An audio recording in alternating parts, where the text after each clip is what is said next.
હારું જો મજા. હું શ્લોકા જીત અને પ્રીત. જય સ્વામિનારાયણ. હું હાલે તબિયત પાણી હારા ને? હા. બાળકો ચોકલેટ ખાઈ રહ્યા છે કેમ? ખાટી મીઠી. હા એ કિચનમાં આ ગયા રસોડામાં. રસોડામાં પૂરી બને છે. જો મોટું થાય ને તો મોટી મોટી કરી નાખવાની, પછી આમ કટિંગ કરી નાખવાનું. કેમ ભૂમિ? એટલે મસ્ત મજાની પૂરી પણ તળાઈ રહેશે. જો કડકડી કડકડી ચોરસ પૂરી. બાળકો માટે નાસ્તો તૈયાર થાય છે. જો બાળકો રમી રહ્યા છે અહીંયા.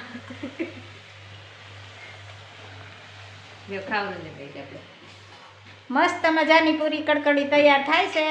જોઈ શકો છો. જય સ્વામિનારાયણ. જય સ્વામિનારાયણ.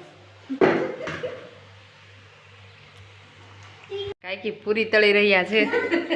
કાકી પૂરી તળી રહ્યા છે નાસ્તા માટે, છોકરાઓ માટે. મસ્ત મજાની. આ તીરપા દુકાને જાય એટલે ભૂમિ કે આવજો. ટાઈમ હોય તો આવજો કાકી. એટલે થોડોક ટાઈમ લઈને આવીશું. જેઠાણી ઘરે, જેઠાણી બહાર ગયા છે એટલે એકલા હોય ટાઈમ નો રહે. નાના નાના બાળકો કેમ, એટલે પૂરી તળવામાં થોડીક મદદમાં આવીશું. જય સ્વામિનારાયણ. દેશી ઢોકળા. આજ તો લોટ થોડો અને કચુંબર સાસી. આજામાં હું સુધારો કર્યો છે? જો કોથમીર, મરચું, દૂધી, કોબી, ટમેટા, પાલક, ઓહો, વટાણા, આદુ. આ તો ઊંધિયું શાક છે કે દેશી ઢોકળા છે? ઊંધિયા શાક જેવું થાય. ભાઈ આમાં બહુ જ આઈટમ જાજી ગળવી સાહેબ જોઈ શકો છો.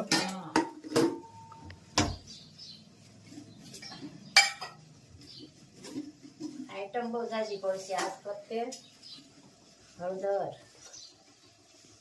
અને મરચું છે એટલે થોડીક ચટણી અને ધાણા જીરું આ બધું હોય ને તો તીખાશ ઉપર હોય ને તો થોડુંક વધારે ભાવે. કોબી કાચો મસાલો કહેવાય. બરાબર. અને આ મોર અને આ સાજીના ફૂલ.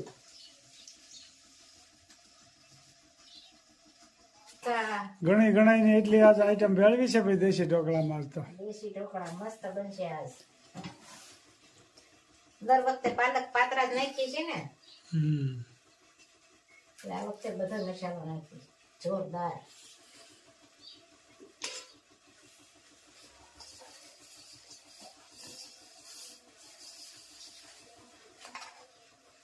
આ દૂધી, કોથમીરના મરચા,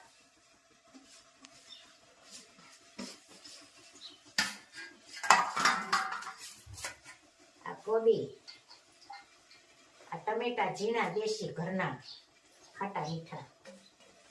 ખૂબ સરસ મજાની આઈટમો ભેળવી છે આજ તો. ઓહો, અને આ વટાણા, ઊંધિયું શાક જ થઈ ગયું છે આમાં દેશી ઢોકળા. અને આ આદુ. કેટલી કુલ ટોટલ આઈટમ થઈ? 10 થઈ. અને આ પાલક. પાલક તો શરીરની માટે બહુ સારો. બહુ થાય ને.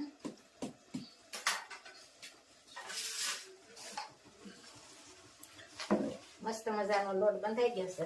આ તો 10-12 જાતનું ભેળવ્યું છે આમાં. હા.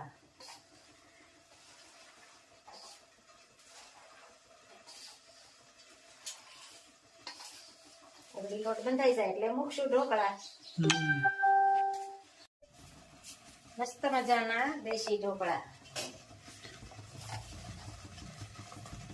સરસ મજાના તૈયાર થામીડા અને નીચે પાણી ભર્યું છે ને? નીચે પાણી.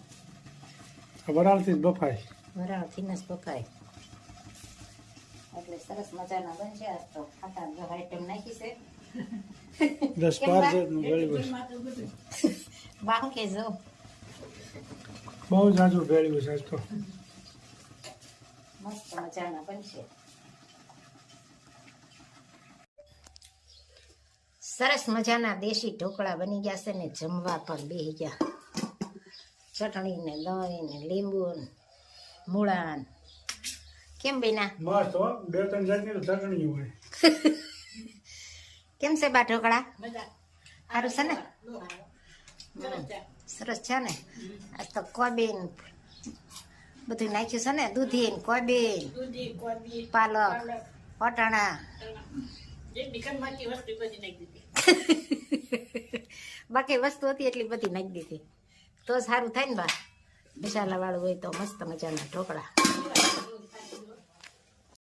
અજરે મોચારે સપનું આવ્યું રામજી વનવાસ ગુરુજી મારે જાવું છે રામની પાસ નાથી ભરતજી શાલિની સરિયા આવ્યા વન રાવણ મોજાર ગુરુજી મારે જાવું છે રામની પાસ અહો ભરતજી તમે ક્યાંથી ને કેને દેખાડું વનવાસ ગુરુજી મારે જાવું છે રામની પાસ નાથી ભરતજી શાલિની સરિયા આવ્યા રાવણ મોજાર ગુરુજી મારે જાવું છે રામની પાસ અહો ભરતજી તમે ક્યાંથી ને કેને દેખાડું વનવાસ ભરતજી તમ ઘેરે જાઓ મારા વીર માતા કૌશલ્યા બહુ રુદન કરે છે ધારણ દેજો એને ધીર ભરતજી તમ ઘેરે જાઓ મારા વીર આપણા પિતાને પ્રણામ કહેજો માતાને દેજો આશીર્વાદ ભરતજી તમ ઘેરે જાઓ મારા વીર વાંજિયા હોય એને પુત્ર દેજો પારણીએ દેજો આશીર્વાદ ભરતજી તમ ઘેરે જાઓ મારા વીર ભૂખ્યા રે હોય એને ભોજન દેજો તરસાને દેજો બોળાની ભરતજી તમ ઘેરે જાઓ મારા વીર જય સોમનાથ જય શ્રી ખૂબ સરસ મજાનું કીર્તન ગાયું મારા ભાઈએ રામ વનવાસમાં ગયા હતા ત્યારે ભરતજી એની પાછળ ગયા ત્યાં ત્યારે રામ એને વિનંતી કરે છે કે તમે ઘેરે જાઓ અને પ્રજાનું પાલન પોષણ કરો અને એનું બધાનું ધ્યાન રાખો મારે વનવાસ પૂરો કરીને જ હું આવે કારણ કે પિતાની આજ્ઞા પ્રમાણે જ હાલવાનું છે એવા રામ હતા જે કઈ માતાએ જે વરદાન માગ્યા હતા એ દશરથ રાજા આપ્યા એ પ્રમાણે જ રામ હાલ્યા હતા એટલે આપણે માતા પિતાનું કયું કરવું જોઈએ કારણ કે રામ જેટલું તો કોઈને દુઃખ પડવાનું નથી અને આપણે સહન કરી ગયા એનાથી રામ કેવા શીલે હાલ્યા હતા ને એવા શીલે આપણે થોડોક હાલવાની કોશિશ કરવી જય સ્વામિનારાયણ જય સિયારામ